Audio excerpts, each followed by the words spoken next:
મુસ્લિમ સમાજનો શાદી સમારોહ, સમૂહ શાદી કાર્યક્રમમાં ધમધમતી ઉજવણી।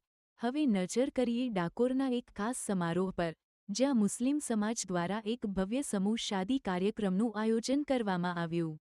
આ કાર્યક્રમમાં સમાજના નવનિર્મિત જોડાઓને આશીર્વાદ આપતા હાજર રહેલા મહેમાનોએ ઉમંગભર્યો માહોલ સર્જ્યો। કાર્યક્રમમાં ખાસ હાજરી આપી પ્રખ્યાત સામાજિક કાર્યકર અનિલજી ઠાકોર નિકોલ ગામમાંથી આવ્યા હતા। તેમણે નવેલ વર વધુઓને ચાંદીની તકતી ભેટ આપી શુભકામનાઓ પાઠવી, સાથે જ તેમના સુખી લગ્નજીવન માટે શ્રેષ્ઠ આશીષ આપ્યા। અસ્મિતા ઠાકોર દ્વારા આપવામાં આવેલી આ માહિતી પ્રકોપ ન્યૂઝ માટે એક વધુ આગવી હેડલાઇન બની। વધુ અપડેટ્સ માટે જોડાયેલા રહો।